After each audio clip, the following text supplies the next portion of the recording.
Okay, first I want to tell you a little bit about Brian Hamilton, though many of you are probably already familiar with him. Award-winning entrepreneur Brian Hamilton is best known for founding America's first fintech company, Sageworks, and starring in the ABC show Free Enterprise. But before he appeared on TV screens and on the Inc. 500 list, he started a landscaping business and then a chain of laundromats and several other businesses. But I know we have many service business owners here today, so wanted to let you know about that piece of his background. In 2018, Brian sold Sageworks, which now operates as Abrigo, to a leading private equity firm. And a few years later, in 2021, he invested in LiveSwitch and expanded its operations in the United States. You may know Brian also as the founder of Inmates to Entrepreneurs. It's the international program dedicated to teaching entrepreneurship to people who have criminal records, who have been incarcerated.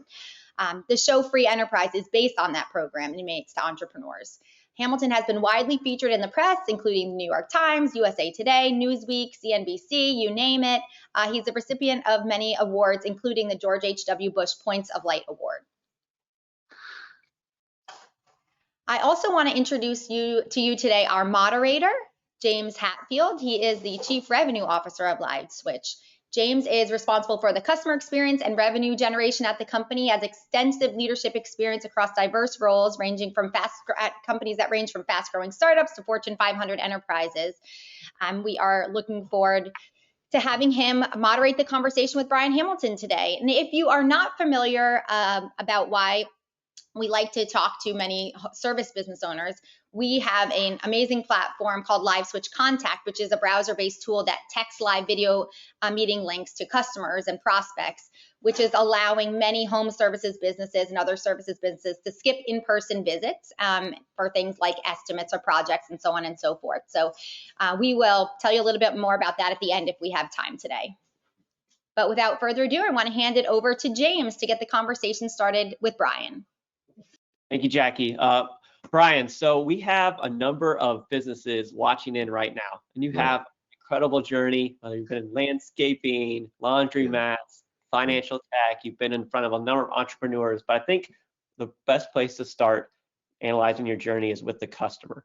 You've been known to really prioritize the customer. It's contributed to your business growth, and I'm also wondering, how have you maintained that focus on the customer as your businesses grow? Right. Well, before we start, can I freeze? Going to politics, I'll be one of the guys that are freezing on camera. I'm going to answer that, and I will get to that in a second. The one thing I want to say, though, is the bio that is being read about me is good, definitely, James. But just for everybody's perspective, I ran a landscaping business in high school. In my 20s, I got out of grad school and started a coin laundromat chain that I sold actually, and I used that money to finance Sageworks, which became, you know, a big success for me, that type of thing. So, but the reason I'm saying that is I've run companies that literally with 2 employees all the way up to, you know, hundreds. So it just gives somebody perspective on me. You know, these things, James, these formats, they bother me a little bit. All of this stuff bothers me because it's like, we all speak in platitudes, you know, we as business leaders, like it's really important to serve the customer, really. So I guess what I would get to is everybody who's listening to this right now knows the customer's important, but do we do it? Do we actually do that? We know it's important to be a good husband or a wife or a boyfriend or a dog owner or whatever it is, but do we actually do it? Do we do that?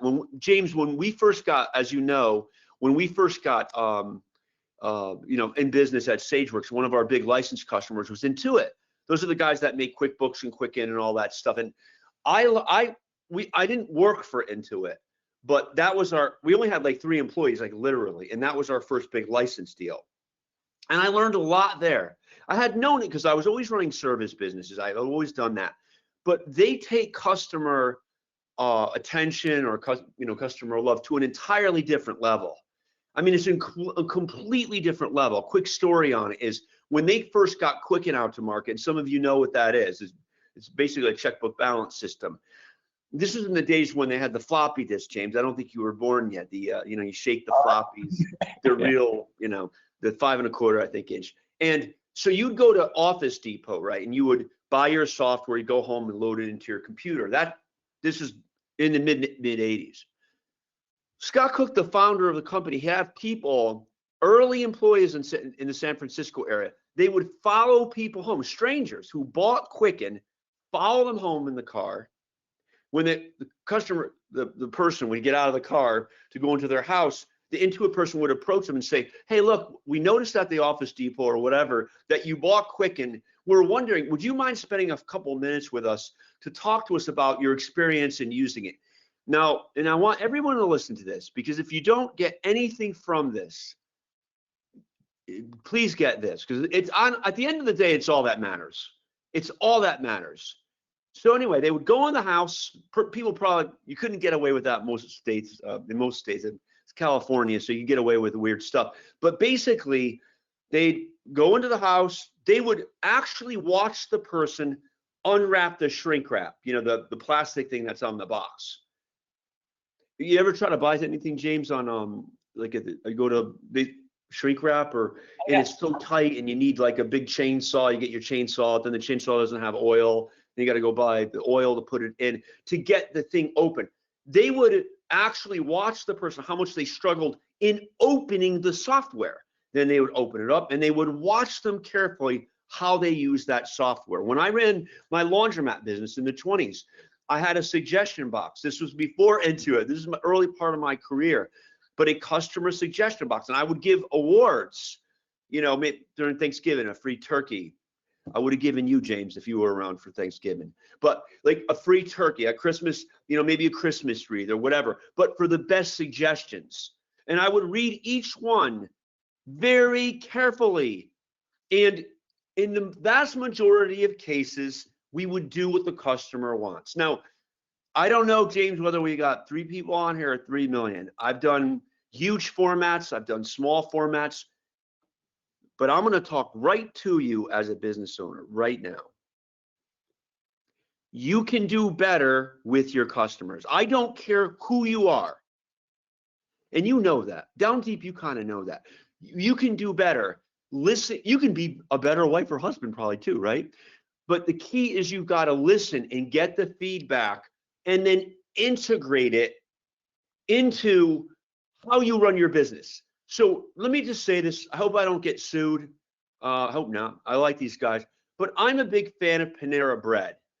Do they have them all over the country now? I don't know. But Panera Bread. Panera Bread's concept is take the New York kind of vibe of the deli, whatever, and bring that through the US in these local. I love Panera. I like their bread, their soup, you know, whatever. I was going to them for years, you know, for years. And there was a location in Raleigh, North Carolina, where the air conditioning didn't work so good. In fact, didn't work at all for a little while. And if you're from the South, not having air conditioning in the summertime is a problem. Okay, I grew up in Connecticut. But anyway, go to the Panera and you go in there and it's like 95 degrees and it's hot. And they have a suggestion box. They have a suggestion box off to the right. And I every day I wanted to go in and write a little note. Hey, can you make it cool in here? You know, but I didn't do it.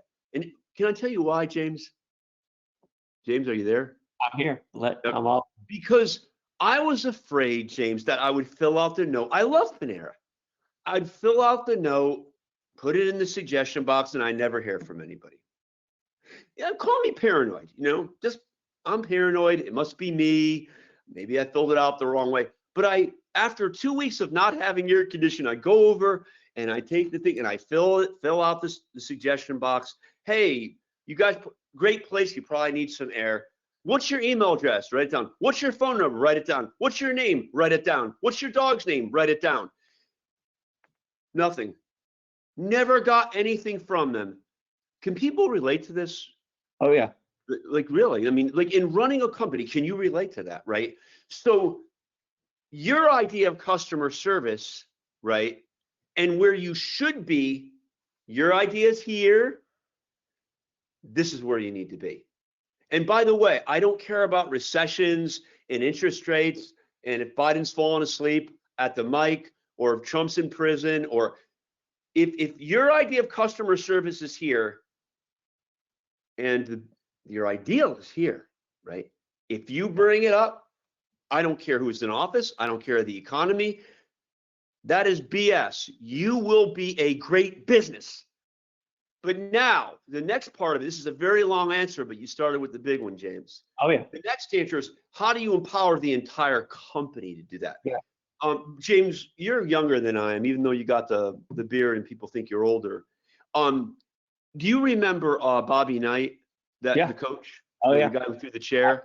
Oh, yeah. I'll never forget that, because I don't know Bobby Knight. I don't have a dog in the fight. I don't really follow basketball, but I think he won a couple of games, So I'm always trying to learn, even if I don't like the people. I want to learn. Tell me something that I don't know. And they asked him, and this is number 2. Number 1, you don't love your customers as much as you think you do, and you love people by doing things, right? You know that. People here, think about that. If you actually listen to your spouse and they say, hey, honey, don't leave the toilet seat up, and you actually did that, that's powerful. Listening's the start, but doing it, that's tough, right? But this is different. So they interview Bobby Knight. Hey, Bobby, how do you get your players motivated? I don't. So I'm saying stuff I shouldn't say on here. I hope nobody's recording it. I'm sure they are. But yeah. I'm going to say something that I shouldn't say. So, hey, Bobby Knight, how do you motivate your players? I don't. If they're not motivated, they're not going to be here. They're not going to be on my court. And there's 2 ways to look at that. Let me tell you the wrong way, in my opinion, right? Let's go take master classes. Let's become better leaders. We have to become better leaders. Check. We've got to do that. We've got to do that. And I think he knows that too. I think, come on, he won a couple of basketball games, right? He probably knows that. All right. We got to do that. But there's a great truth in that. And James, the business owners, I love business owners. My entire life, you guys left out half my bio. I developed an expert system to help small businesses. My whole life is small business. You got to hire people who care. You got to hire people who scramble for the balls into the stands. Now, you take a marginal person like, yeah, they sometimes care, and I can push them, James, and I can get them to care about the customer, right? But they got to come with a service-oriented, how do I do better for you? How do I do better for you? Rather than, and I'm afraid there's some people this way, what can you do for me? What can you do for me? So you've got to be very careful in who you hire, because they either have the orientation, how do I serve? Or the orientation is, how do I be served? And that's the great truth. And now there's always coaching. Like when you came out of college, James, I had to be yelling at you all the time. Remember that? I remember. But you always care. But the point is, they've got to have an orientation toward the service other people. So that's got to be part of a culture, and we can't teach that. You got to get people who care. So you have to care. You've got to care. So when the customer says, when you cut their lawn, they say, hey, you didn't trim in the back. You got 2 ways you can go on that. The first way is, well, I did it. That's the way we all go, right? Like, well, and the other way it goes, well, you don't say it, but to yourself, I think I already did it. But you know what? That's the customer. I'm going to go do it. Now, if you go from this level of service to that level of service, outside of a nuclear bomb, and I hope no one drops one of those, right? You're going to be successful. I'm telling you. I want to be a contractor. James, I hate software. It's very complicated. I've been doing this for 25 years. I'm going back to landscaping. I'm going to go back to plumbing repair. I'm going to go back to painting. I did painting, by the way, window washing, because there's so few companies that do that well. And if you do that well, right, you're going to win. And you'll never have to market. You'll never have to go to Facebook or be one of these annoying companies that, like we are, putting Facebook ads in your face all the time. You're going to spread through word of mouth. So that's an incredibly long answer to a good question. And we do have a question from the audience I just want to ask here because it's relevant to this piece of the conversation. It says, Brian, in your service-based businesses throughout your career, did you have personal money back and or service guarantees that you offered or promoted to your clients and prospects? If yes, what can you give? Can you give some examples of what those were or are? Yeah, well, I think that, Jackie, that's a very good question, by the way. Thank you, whoever asked that. The older you get, the more stories you tell. You know what I mean? It's actually true. This is why people retire. It's not because they're not sharp. It's that they have so many stories you can't shut them up. My friend Doug Simpson, hey, I've known him since 12 years old. He runs my farm out here, and a good football player. But we played football from 12 years old. Now, I promise, Jackie, I want to answer the question. But he ran a chain of Subways when we got out of school. The hardest working guy in the world. My friend Dougie, okay? James, we'll have to send this to him. He'll like it, but he'll like this. Hardest working guy, most customer service oriented in the world. He ran a Subway chain. Can you imagine that? Like, you get the sub, you spread out the bread, and oh, I want more pickles. I want fewer tomatoes. Oh, you put too much oil on it. I'd kill myself. I can't imagine running that business. He did that business for 30 years. Come on. Okay, 30 years. Great. And this issue came up. I said, Doug, did you deal with customers who weren't happy? What did you? He said, look, I'll just make them another sandwich. Because 99% of the people, well, maybe 90 these days, but 90% of the people are honest. 10% of the people are going to rip you off. Now, there were certain cases where it was way out of line.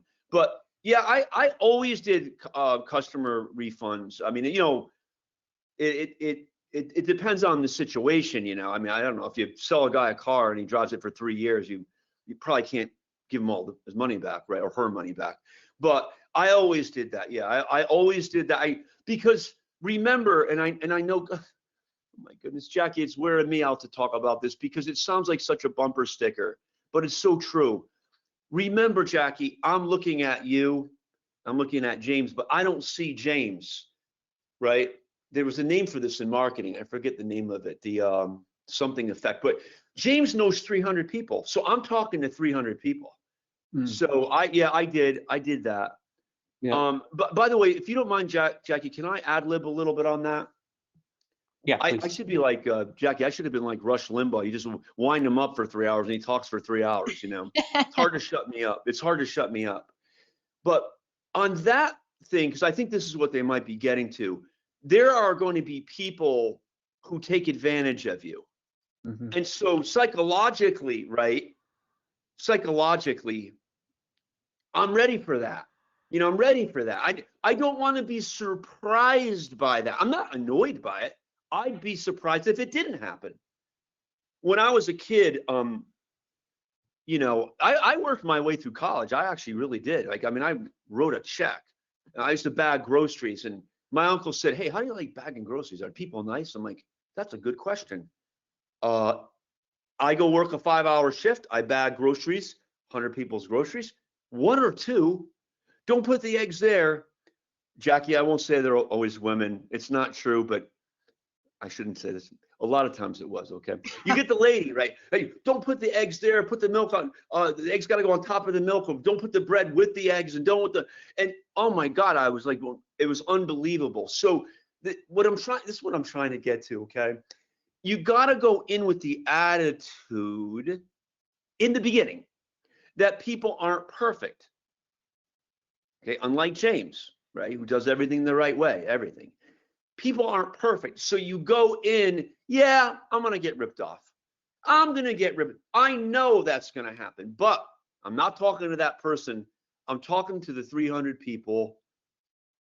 Jackie, can I say one more thing while I'm on it? I had a lot of caffeine today. Sure.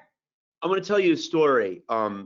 There's a guy, New York City subway, sitting on the subway train. Got 5 kids. And I don't know if any of you have been on a subway in New York City, but you'll understand what I'm talking about. There's people everywhere. So the guy, he's about 45 years old. He's got kids. Right, about 5 kids. And they're running all over the place. They're running up and down the subway. They're jumping in between the spots where people are sitting. They're talking too much to people. They're throwing things at themselves. And then whatever they're throwing hits one of the passengers. And you get the visual for that? It's amazing. Parents, geez, like, rein your kid in. Come on, man.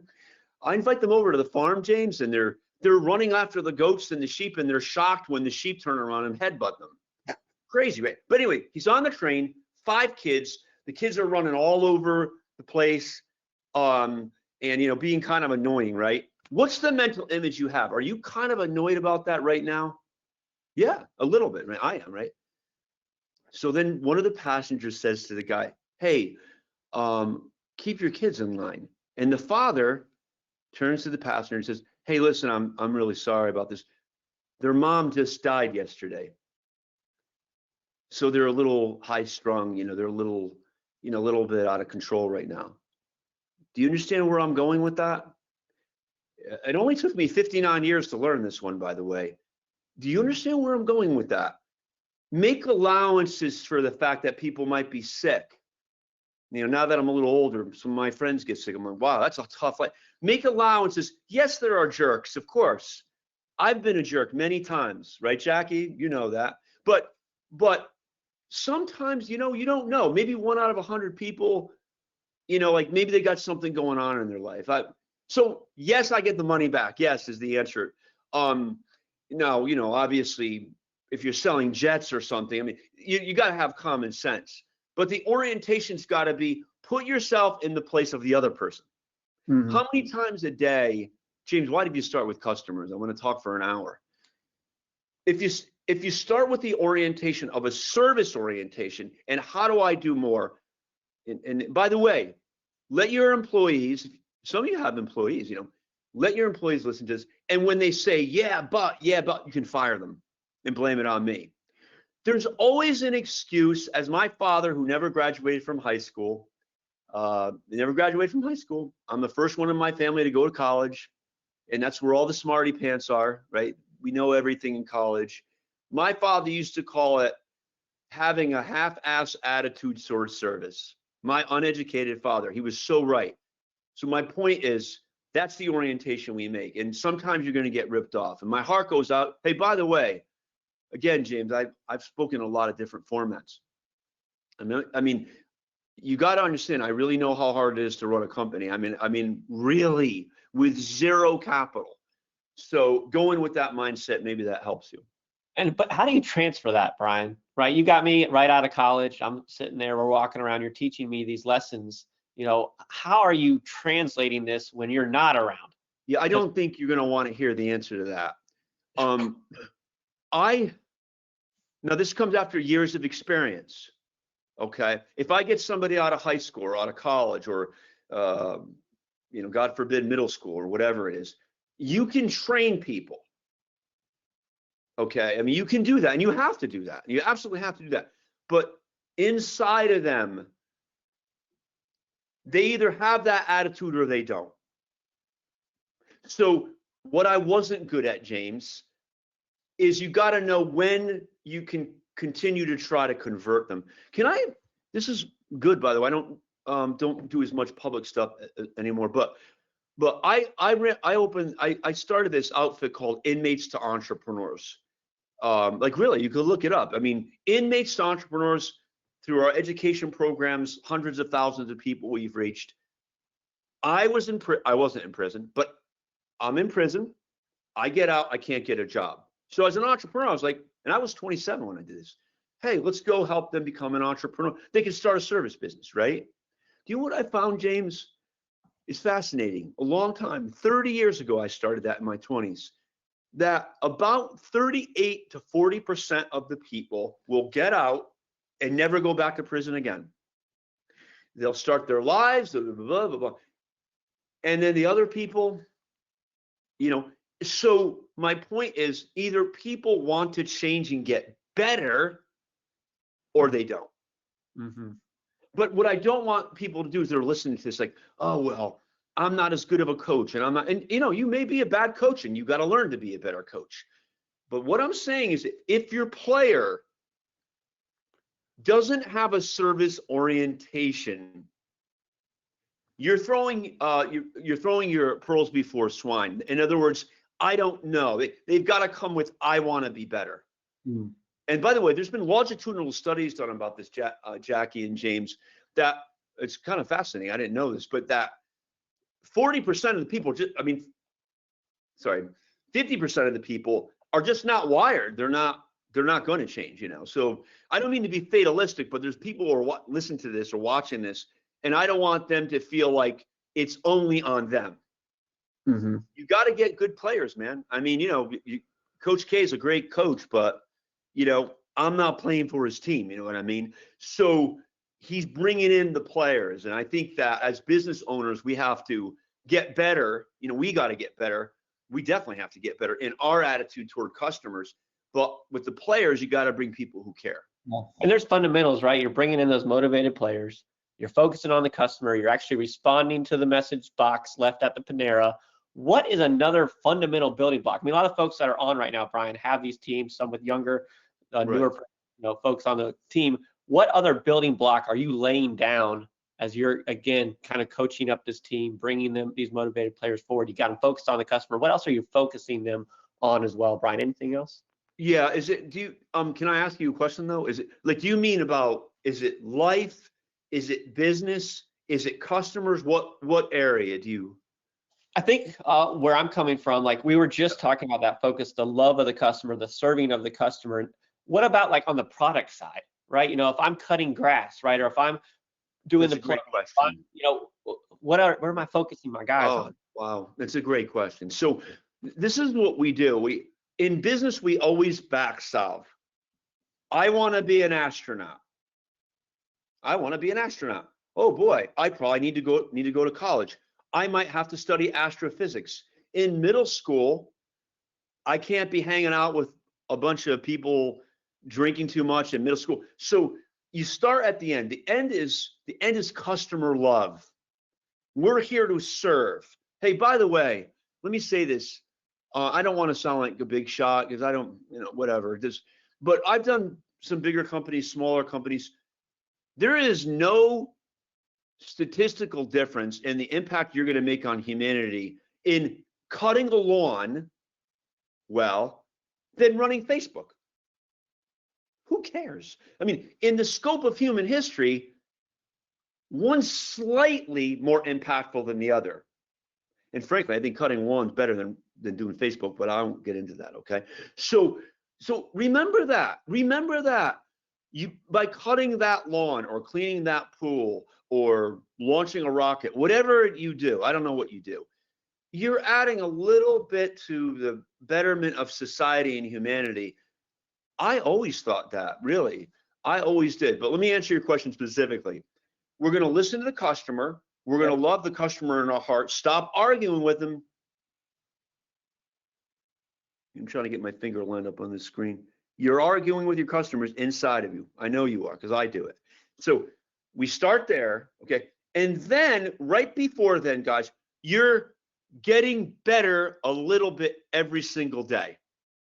I taught my sons this. You eat the whale one bite at a time, guys. Eat the whale one bite at a time. And what do I mean by that? We listen to the customers. We listen to our spouse. Listen to your spouse. If you don't get anything, get that one. Listen to your customer, right? What can I do better? How can I serve? And then, and James, this is it, really, honestly. 50 years to get here. And then every day you're getting a little better. A little better. Now, let me give you an example, though, a really one. Like, I used to cut lawns. I was one of those annoying kids. In college, I paid my way through college cutting lawns. Is going knocking on your door. Now I know you only use Facebook ads or, you know, Google words or whatever that is. But, you know, knocking on the door, can I cut your lawn? But I cut lawns. And so the customer comes to me and says, hey, you know, I noticed that I'm getting a little bit fungus in my lawn. Jackie and James, you know, I know a lot about this. You know, you didn't know that. But getting a little fungus in my lawn. And I noticed that at the tip of the grass, it's ripped a little bit. It's ripped. If you rip, this is why doctors, you go in, right? Kind of grisly example. They cut, right? They don't pull your arm, right? They cut, right? God forbid. You know, but so I noticed I'm getting a fungus on my lawn. And I noticed that the tip of the grass, it's serrated a little bit too much. Does anybody know about this stuff? I mean, probably not too many of you, but it's serrated. It means the grass, the blade on the lawnmower is pulling it. Now I got two things at that second. Right then, let's go the way we all go, and I do it too. Don't feel guilty. I know who you are. I do it. Well, you've got to water it more, and your dog is pooping on it. All right, we know that way's going to lose. That's a loser business, right? Even though I do it in my heart too. The other way is to sharpen that blade, your lawnmower blade. So the next time you cut it, it's clean. Is everybody with me here?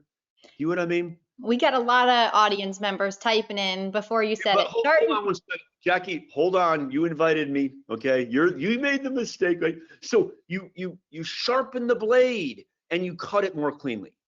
And Jackie, this is why I promise we'll get to the this thing, okay? I promise. Is what I'm trying to say to you guys is this: you don't need to revolutionize your personality.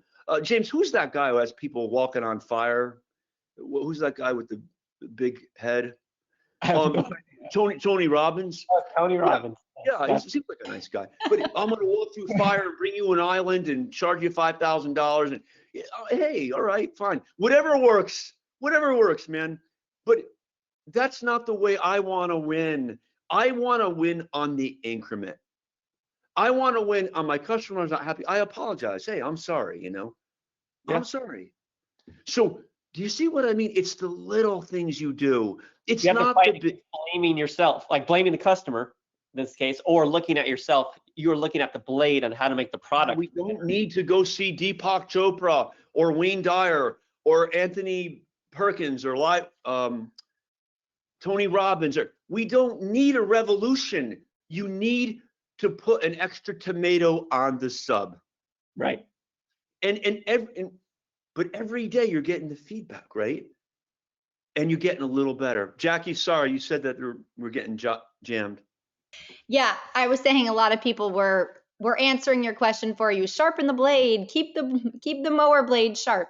But we got one question that I wanted to make sure to bring to your attention too. When you were talking about finding the right question, Jackie, I had a lot of coffee. I've been traveling a lot, and I'm Irish, so I like a fight. Get me somebody who disagrees with me. I'll be very nice, and I will be, by the way. Don't give me their name. I don't want to embarrass someone. But you ask your question, but let's mix it up a little bit, because that's how these things are good, Okay. This question is, where does company culture fit into this? You can have star players, but bad culture pushes them out. What are the best practices on company culture? Wow. Did you come up with that one, Jackie? I think she's a plant. I sometimes do that, but I did not do that in this case. Yeah. Now that's too long of an answer. I promise I'll keep this one tight, because I'm chomping at the bit on this. That starts inside of you. And our companies are built from the inside out. So the love of customer, money back guarantees is a derivative of that, right? We're doing good work. Hey, by the way, again, Jackie, I don't know, we've done TV stuff, and a lot of people watching all that. I don't know how many people we got, but hey, cut yourself some slack too. If you're running a service business, that is hard. I mean, it is hard. And I got one, James, don't let me forget to tell that one story about when I painted that guy. Guy looked like he never worked a day in his life, and I dropped some paint on his bluestone thing. I'll tell you that story before we wrap up. But Jackie, with getting back to culture, it starts inside. What's important to me? It's important to me that I create good content, that I have a good product. Jackie, at our last company, the one we ran, Jew was always worried about money. I was never worried about money. I want to produce good content in the world. I want to produce something that's helping people right now. I want my software to work. Wow. If I give someone a sandwich, I want them to like it, right? But love of customer, also love of the people you're working with. Jackie, as you and James both know, I was probably too rough on the kids coming out of college. Not probably, definitely. So I'm trying to develop more of a service attitude toward you guys, you know what I mean? So that type of thing. And maybe a little vision in the culture too. Like, hey, we want to be the best landscaping firm in Cary, North Carolina, or whatever. But what I call them, Jackie, are boulders. What are the boulders? John Wooden said this. a basketball coach for UCLA. Everyone's too young to remember him, but you got your culture, and then you got your people on top of it, like a cake, and then you got your tactics. Culture, people, tactics, and those have to line up, right? I love my customer, okay?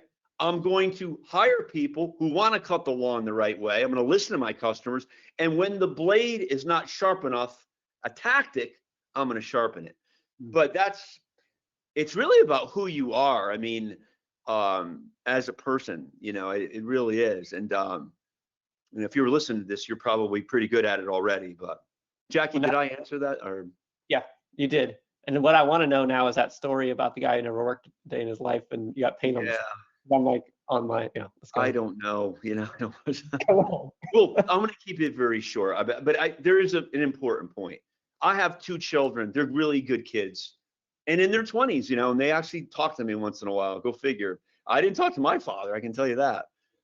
They're good kids. But, you know, I worry about my kids a little bit sometimes because they haven't experienced what I'm going to tell you right now. And some of you have. I hope you haven't in some ways, but you might have. When I was about 19, I had a painting business, and I was very short. And this guy in Westport, Connecticut, the land of milk and honey, you know, very wealthy people, no problem, but very wealthy, wanted me to paint his house, about $2,000. And it was a lot to me. I mean, that was like half of my tuition, right? And I had a bunch of workers working with me, kids, just college kids, you know, and paint the house. And in the back of the house, I'll never forget, I can see the house right now, 30 years later, I can see it. You got like an awning like that, right? And then underneath the awning is a big, huge blue, what's it called? Bluestone patio, open patio, right?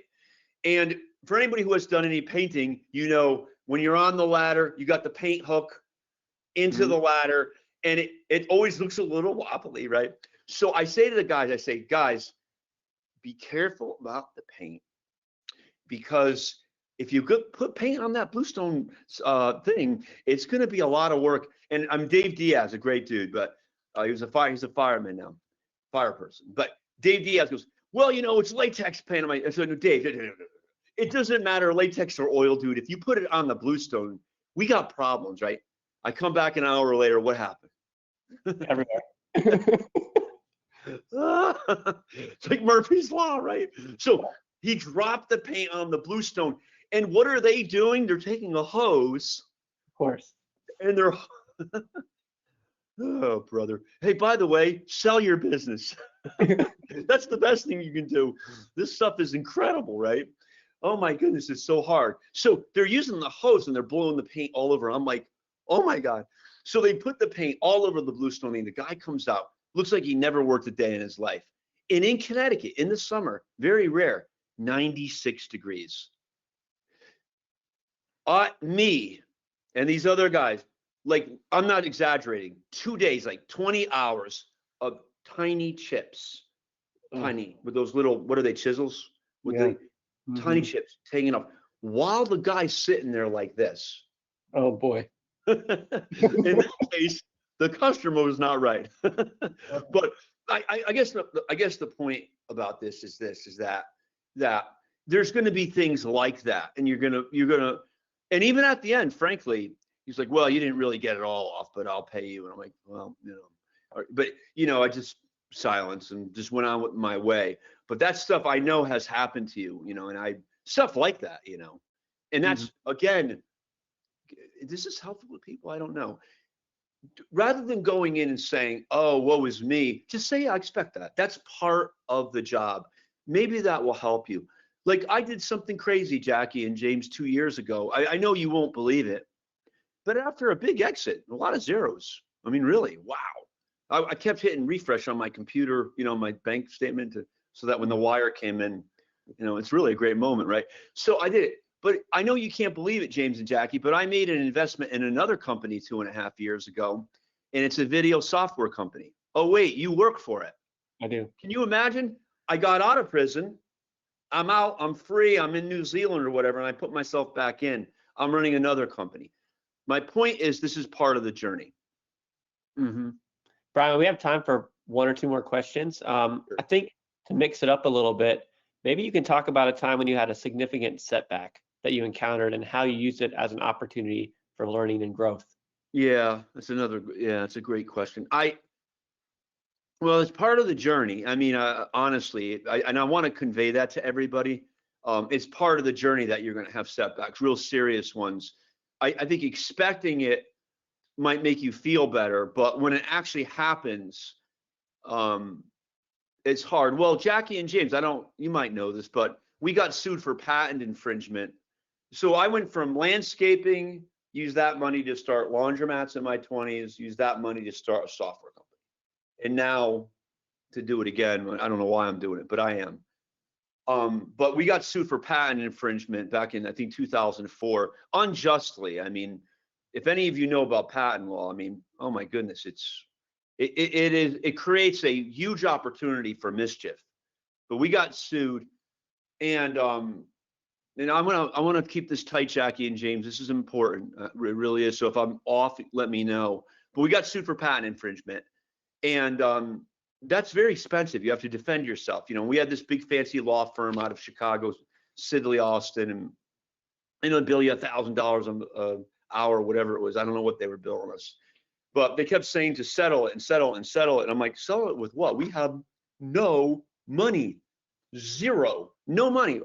What am I going to settle with? And I remember the guy, I forget his name, Rick. He was Bill Gates's lawyer or something like that. But he's like, well, I really recommend you settle. I'm like, dude, I have no cash. What do you want me to settle with? You want me to, I give you a deed to my home or whatever. I got nothing to settle with. That was really nerve-wracking, very nerve-wracking. And I mean, it was awful, frankly. And that's a setback. That's a huge setback. I mean, for sure. And I guess this is what I would say to everybody, and that's why I wanted to keep it tight, Jackie, is you got to have a dream for what you're aiming for. And the dream has to exceed your pain. Your dream has to exceed your pain. If your pain exceeds your dream, you got problems. That's an inside problem. Your dream's got to be here. Your pain and your setbacks are there. Seriously, I mean, I know that sounds ridiculous. Hey, by the way, your dream could be, I want to get my kids through school. I want to, hey, what's wrong with that? That's very honorable. I want to give more money to my church. I want to, whatever. But your dream's got to be here and your pain's got to be here. And they can't be like this either. It's got to be like that. So my point is, I always had dreams for what I wanted to do. And that was always very high. And there's, by the way, I don't know if people want to do this, but a couple of the best books I ever read, they changed me. They really did. I was making fun of the guy, Tony, Tony Robbins. Hey, look, he's trying to help people. It's fine. I have no beef with the guy. But a couple of books that changed me, they really did. I read them. I was like, whoa. One was written about 100 years ago called Think and Grow Rich. Think and Grow Rich by Napoleon Hill changed me. It's all about the power of what you're thinking about. It was written 100 years ago. He interviewed like 20 very famous, successful people, and he put it in one book, Think and Grow Rich by Napoleon Hill. The other one is How to Win Friends and Influence People by Dale Carnegie. How to Win Friends and Influence People by Dale Carnegie. That changed me too. Because basically what it is, guys, is it's all the stuff I'm talking about reduced down to one book. And by having that positive mental protein around you, you can be more, it gives you the dream. You got to stay high. You got to be up here. You can't go down below the pain, and it's hard. It's hard. Like when I dropped that, I didn't drop it, but when David Diaz dropped the paint, I have to send this to him. I'm still friends with him. But when he dropped that paint on that Bluestone sidewalk, I was thinking, hey, I want to go to graduate school. I want to do some, but if I didn't have the dream, then I would have just quit. So I don't know if that helps. Yeah, that's great. One last question, Brian, and we'll wrap up here. Yeah. The one that I'm seeing from other folks here is, what's the best advice you've ever received from another business owner? Wow. Boy, you're stumping me on national video here. The best advice. Boy, there's been so much good advice. There's been so much good advice. Well, real quick thing. This guy, Tom, ran an HVAC company. And I was about 21. I had worked in the bank for like 6 months. They were going to fire me. I wasn't meant to be a banker. Can you believe that? So after college, I went to work for a bank. And I got out, I'm like, hey, I'm going to go back to landscaping. At least I know it. And it's about 7 p.m. at night. And I'm filled with stuff all over me. I had been working outside all day long because it was just me. I was operating out of a 1976 Volvo. Pulled the back seat out. That was my truck. And I was discouraged. I went to college. Life should be easier than this, all this stuff. And this guy, Tom, ran an HVAC company. We were having a beer at the end of the day. I was working on his house. And he had an HVAC company. He started from nothing. I mean, hallelujah. Isn't that great, And I was talking to him. He goes, well, what's eating you? Because we became friends. I was painting his house and doing landscaping. And what's eating you? And I go, well, I don't know, man. I'm working hard here. I can't. And he goes, Brian, listen. And by the way, this is not a bad way to end. In fact, I think it's a good way to end. Is he said, look, it's going to take you 2, 3, 4 years to get this business off the ground. I don't care who you are. Give yourself time. It's going to take time. It doesn't happen immediately. And I think that's the best advice that I was ever given. Well, I've given a lot of advice, but that's some of the best advice I ever got. He was right. He was absolutely right. It takes time to build a company. And I want to say this because I got a beef on this. And I'm going to say this because, again, I don't know who I'm talking to, but hopefully not Tony Robbins. But I want to say this. There's a disservice done in the media today about these companies that go from 0 to 5 billion and they do this and on. Number one, that doesn't exist. Look at the history of Zoom. No, we know Zoom today, right? But Zoom started, they struggled. I know a guy who worked there early on, who very good friends with the founder. So even in the tech stories you hear, a lot of it's BS. It takes time. Nobody goes from 0 to, even Elon Musk, I don't know the guy, but like I read some of his stuff once in a while, like the early days of PayPal and the early days of Tesla. But even for the big people who are always in the press and getting news on social media, I'm the best, that's BS. And the media does a disservice. They really do. This guy went from this to that and he grew 5 billion%. And then you're sitting there and you feel like a schmuck. Don't you? I did. Oh, wow, what am I doing wrong? The point is, it takes time. It's never as easy as you think. And I guess lastly, what I'd say, James, is, and I mean this from my heart, it's tragic and I don't know what to do about it. It is harder and harder and harder to run a small business in America today. There are many outside pressures that are on that. So congratulations to really everybody, and just keep sticking in there. I mean, it's very fulfilling. It's a wonderful thing to do, maybe for your families, but nobody said it was easy, and it's definitely gotten harder. So, congratulations, like literally, for having a company. Yeah, thank you, Brian. This has been helpful. There's a lot of golden nuggets along the way, right? One, a focus on the customer, right? Really don't argue with them. Focus on the product. Like with the grass story, it might be the blade. Don't blame the customer. Focus on your product. The dream has to exceed everything, the pain, to keep you motivated. And finally, it's just going to take some time. Like, this stuff is not easy. It's a journey. I mean, your journey from landscaping to running a second tech company and everything in between, TV shows, you've learned kind of school the hard knocks, so appreciate you sharing that with us. I think as business owners, we need to remember, that this stuff is hard, especially nowadays. And what we've been asked to do in a lot of these webinars, Brian, is to show off our product. We used to not do this in the past, but we do this now. Everybody's like, hey, show off the products. We're gonna take the next 3 minutes just to show off LiveSwitch Contact. This educational. Oh my goodness, are you turning this into an advertorial? Well, we never did. James, I'm goofing on you, man. I'm goofing on you. Go ahead. We never did, but no, it's great. So if you want to stick around, please do. If not, thank you for joining us. I'm going to go ahead and make myself the presenter here and share my screen. So we have a product called LiveSwitch Contact. It's getting utilized by a number of small businesses across the world, and my Mac is freezing. Can you confirm you see that, Brian? Thank you. So this particular product is a text to connect product to help really save time behind the wheel, get to the customers fast and be able to do quick estimates, see the issues when the issues come up, talk to the team. And this can be accessed. It doesn't matter if you're on a PC, a Mac, an iPhone, an Android. We're device agnostic. We don't care what device. So your team can come in here and you can text most any number in the world. We have folks that do international work and companies all over the world using this. I'm going to, in this case, just text myself. It's not the best example, but you put any phone number. I'm putting my phone number in. You can make a company message, or I like to personalize it. I'll say, "Hi, Brian, it's James," because people get weirded out on text sometimes. And then we start the call. It's literally, there's nothing for your customer to download, and they can just click the text and connect. So when you click the send button, what's going to happen is my phone's going to get a text, but on my computer, in this case, it's a Mac, it's opening up a browser page. It doesn't matter if you're Chrome or Safari or Edge or whatever browser you're going to use. And so I'm getting the text. There's the text right there. I know you can't really see it on my phone, but there's a text.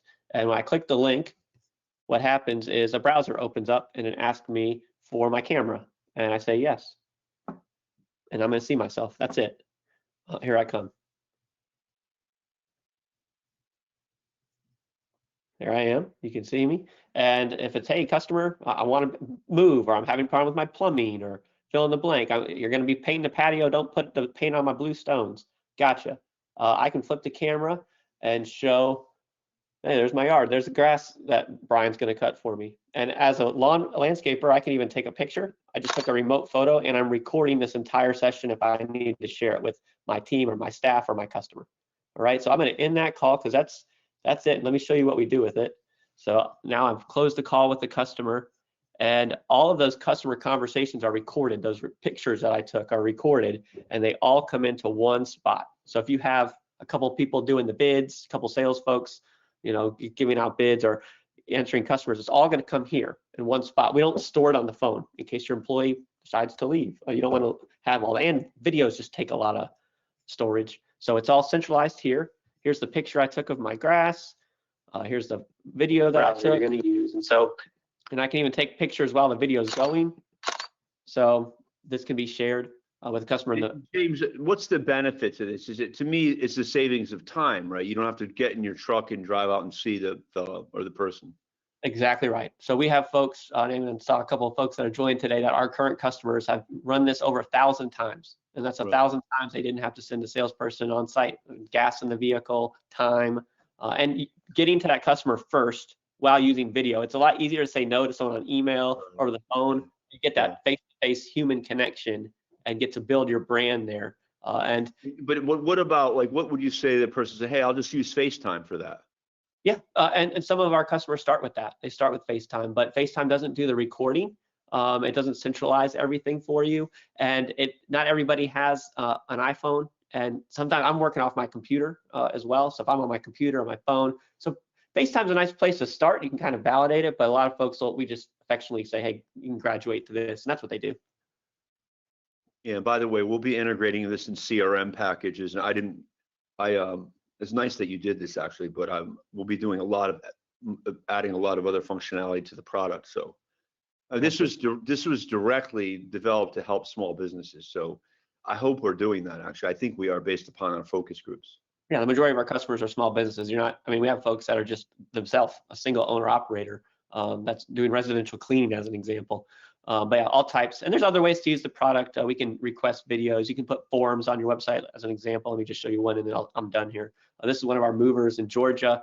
They have a form. It's connected to what product. So imagine you're sleeping or away from the business. It's after hours. Someone, in this case, a mover, someone wants to be moved from North Carolina to Florida. Here's my name, my phone number, email, I'm moving. You can click the link and take a quick video. So that way when I wake up in the morning, if I'm a mover, I can see and give them a bed. But yeah, ultimately, that's it, guys. We will follow up. I'm going to follow up with the recording here from Brian. Thank you so much for spending time with us today. And we look forward to connecting with you in the future. So thank you very much. Have a great day. Thank you.